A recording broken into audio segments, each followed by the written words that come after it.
Hello everyone, स्वागत है आप सबका मेरे हिमानी बुटीक चैनल में, यूट्यूब चैनल में। मैं आज पुराने ब्लाउज़ के नाप से आपको ब्लाउज़ बनाना सिखाऊंगी। सबसे पहले हमने ले ली है ब्लाउज़ की लंबाई जो है 12.5 इंच। हम फिर उसका शोल्डर नापेंगे। उसको ब्लाउज़ को व्यवस्थित रखो उस तरीके से। फिर इसके बाद इस तरीके से शोल्डर नापो। हमारा शोल्डर निकल रहा है 10.5। अब हम गला नाप रहे हैं, 9 इंच है उसका गला।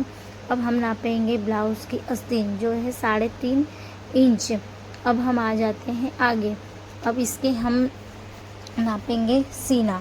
जो सीना अगर आपको नापना हो तो सबसे पहले बटन लगा ले, हुक हो तो हुक लगा ले। उसके बाद हम लेते हैं सीना, फिर उसकी सीना और कमर का नाप निकालेंगे। उसी नाप से हम बनाएंगे ब्लाउज़। पहले हम सबसे पहले पेपर कटिंग करेंगे और आर्मोल हम बाद में नापेंगे।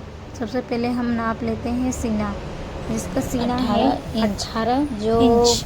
इसका चौथाई भाग लेंगे तो ये निकलेगा 9 इंच हमारा, 9 इंच। इसके बाद हमने नाप ली है कमर।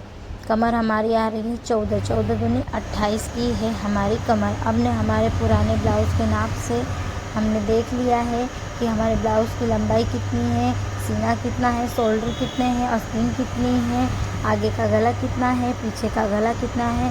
उसी के नाप से हम इसमें लगाएंगे निशान। तो सबसे पहले मैं पीछे की लंबाई ले लेती हूँ। पीछे की लंबाई मेरे 12.5 इंच थी। 1 इंच मैंने सिलाई के मार्जिन से लिया है, तो ये आ गई 13.5 इंच। इसके बाद हम शोल्डर लेंगे। जो शोल्डर का नाप निकला था हमारा 10.5 इंच, उसका हम आधा कर लेंगे। क्यों आधा करेंगे? हम डबल घड़ी में कपड़ा काट रहे हैं, इसके लिए हम आधा करेंगे। तो मैंने 5.25 इंच ले लिए, 5.2 ले लिया। अब मैं लूँगी आर्मोल। आर्मोल इसके 6 इंच है आर्मोल। फिर इसके बाद हमने इससे चेस्ट निकाला है। जो भी आपका 36 का सीना आया था उसमें से 4 इंच का भाग कर दो, उसी में 2 इंच प्लस कर दो। 9 + 2 36 36 का सीना है, उसके भाग में 4 का भाग दे दो। उसके बाद जो 9 आएगा, 9 में 2 इंच प्लस कर दो, प्लस 11 आएगा तो मैंने 11 पे नाप लगा दिया है। उसके बाद हमने देखो शोल्डर नाप के अब गला नापेंगे। गला है 2 इंच ऊपर से और लंबाई उसकी 9 इंच है। गले का नाप ले लिया है हमने। अब हम उसको नीचे से फैलाएंगे, तो नीचे से मैंने 2.5 इंच लिया है। अब हम 2.5 और 2 को मिला देंगे, ये हमारा बन जाएगा पीछे का गला। अब इसकी गोलाई हम आधे इंच की दे देंगे। अब मैं आती हूँ आर्मोल पे, जहाँ हमारी लगती है आस्तीन। ये मैंने 2 इंच का लिया है और पीछे का भाग जब भी बनाओ आप तो 2 इंच का ही आर्मोल लो। और कमर, जब चेस्ट हमारा हो, जो भी सीने का नाप हो, अगर मेरा 11 इंच आ रहा है सीने का नाप मार्जिन लेने के बाद, तो मैं सिर्फ आधा इंच उसको कम कर दूंगी। आपके आराम से फिटिंग उसकी मेज़रमेंट बराबर आएगा आपका जो भी नाप हो। अब मैं लूँगी आगे की लंबाई। ये मैंने नाप लिख दिए हैं, आप इस हिसाब से देख सकते हो। और पहले सबसे पहले आप जब भी ब्लाउज़ बनाओ उसके पहले आप कटिंग कर लो पेपर की। अगर आप बिगनर हो, नए हो आप, तो पेपर की कटिंग पहले कर लो, उसके बाद ब्लाउज़ बनाओ, उसके बाद अपने कपड़े के ऊपर ड्रॉप करो। अब मैं आगे का भाग बनाऊंगी, तो आगे के भाग में वही मेज़रमेंट लूँगी, क्योंकि मैं 4 टक से सिंपल ब्लाउज़ बना रही हूँ। सबसे पहले मैं वापस से ब्लाउज़ की लंबाई ले लूँगी। मैंने पहले सबसे पहले शोल्डर ले लिए हैं, फिर उसके बाद शोल्डर का नाप लेके उसके बाद मैंने आर्महोल का नाप ले लिया है 6 इंच, उसमें नाप लगा लिया है 6 इंच। उसके बाद मैं सीने का नाप लगाऊंगी जो कि 9 इंच में प्लस इसमें 9 इंच प्लस 2 किया था हमने, 11 आया था जो पीछे का भाग था। अब हम इसमें 2.5 इंच का मार्जिन लेंगे। क्यों लेंगे? क्योंकि इसमें सामने प्लेट पड़ी होती है, प्लेट आती है इसमें, जो हम सल देते हैं उसमें 2.5 इंच का मार्जिन लगता है और 2 इंच हमारी फिटिंग की रहती है। तो 9 इंच इसमें सीना है और हम 2.5 इंच इसमें मार्जिन लेंगे। और आगे की गोलाई हमेशा मैं 1.5 इंच लेती हूँ और 1.5 इंच ही आती है। फिर इसके बाद हम आगे का गला 6 इंच का बनाते हैं और गले की चौड़ाई हम 2 इंच रखेंगे और इसको भी हम नीचे से फैला देंगे। अगर आप फैलाना नहीं चाहते हो तो आप 2 का ही ले और आधे इंच की गोलाई बना के ये बना दिया आगे का गला मैंने। अब आगे का गला हमारा कंप्लीट हो चुका है। अब हम ब्लाउज़ की लेंगे आगे की लंबाई। आगे की लंबाई हम लेंगे पीछे के भाग से 1 इंच एक्स्ट्रा। हम 1 इंच एक्स्ट्रा लेके चलेंगे। क्यों चलेंगे? क्योंकि आगे का भाग थोड़ा सा बड़ा होना चाहिए, इसके लिए हम लेते हैं आगे का भाग।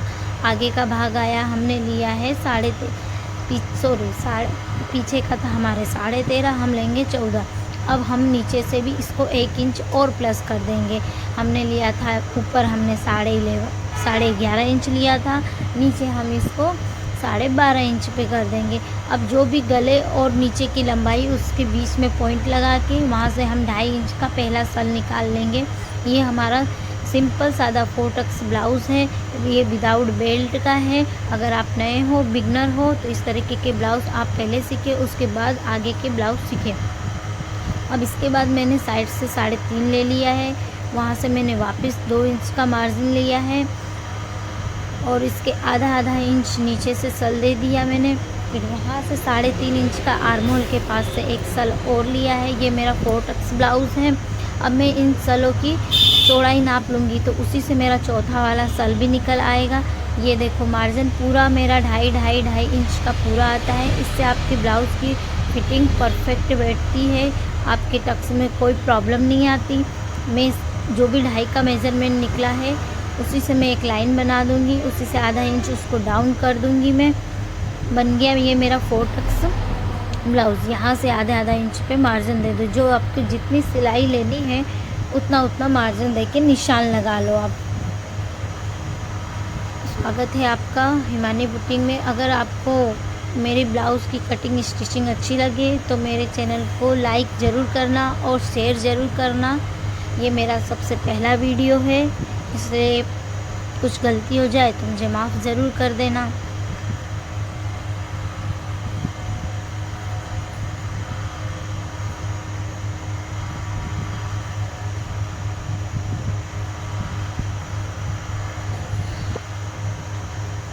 ये हमारे आगे और पीछे के भाग के हमने निशान लगा लिए हैं। अब हम करेंगे कटिंग। इस कटिंग को फटाफट कटिंग करके मैं इसके बाद नाप निकालूंगी आस्तीन का। आर्म होल ये मैंने कटिंग कर दी। सबसे पहले मैं गला कट करती हूँ, फिर शोल्डर कट करे मैंने, उसके बाद आर्म होल कट करेंगे। और आप कपड़े का ध्यान रखें कि कपड़ा खसके ना, आपका इधर से उधर जाए ना, ताकि आपको बाद में कोई प्रॉब्लम ना हो। ब्लाउज़ सिलते समय या काटते समय ये मेरा पीछे का भाग निकल चुका है। अब मैं आगे का भाग निकालूंगी। आगे के भाग निकाल के सबसे पहले हम इसका भी गला कटिंग करेंगे। गला कटिंग करने के बाद शोल्डर कट करेंगे। शोल्डर कट होने के बाद ये नीचे का भाग कट करेंगे। नीचे का भाग कट करके हम साइड शोल्डर से निकालेंगे। इसको इस तरीके से कटिंग करेंगे।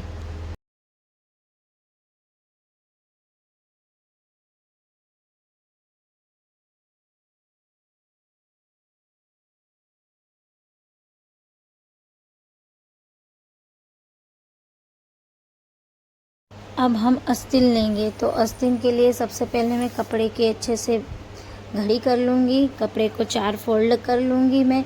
जो भी मेरा एक्स्ट्रा कपड़ा है निकला हुआ बाहर, उस कपड़े को मैं काट दूँगी, कटिंग कर दूँगी। और ध्यान रखना, आपको कपड़ा चारों तरफ से व्यवस्थित रखना है। अब मैं ले लूँगी पीछे का भाग। पीछे के भाग के पहले मैं आर्म होल को नाप लूँगी।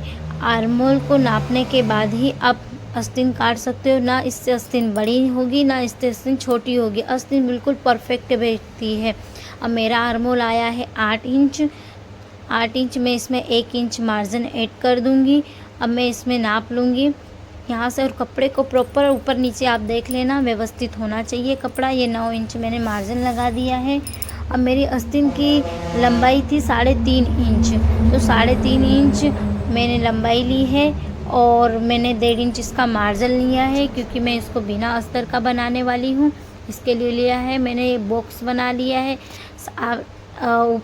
ऊपर नीचे मेरा 9 इंच है, साइड में मेरा 5 इंच है लंबाई उसकी। 2.5 इंच से यहाँ से मैं छोड़ देती हूँ एक कोने से। उसके बाद मैं 1.5 इंच वहीं से मार्जिन ले लूँगी। यहाँ से ले लूँगी। फिर मैं 1 इंच का मार्जिन यहाँ पे लगा दूँगी जहाँ पे अपना पॉइंट है, आस्तीन बन रही है। फिर 1 इंच की 1.5 इंच मार्जिन से मिला दूँगी, उस पे थोड़ी सी हल्की सी गोलाई दे दूँगी और यहाँ नीचे से मैं 1.5 इंच कम कर लूँगी। ये 1.5 इंच मैं इसलिए कम करती हूँ क्योंकि हमारी जो स्लीव्स लगती है वो भाग बड़ा होना चाहिए और जो हमारी फिटिंग आती है उसका भाग कम होता है, इसलिए 1.5 इंच का मार्जिन लेके ये मेरी आस्तीन हो गई है कटिंग। आप देख सकते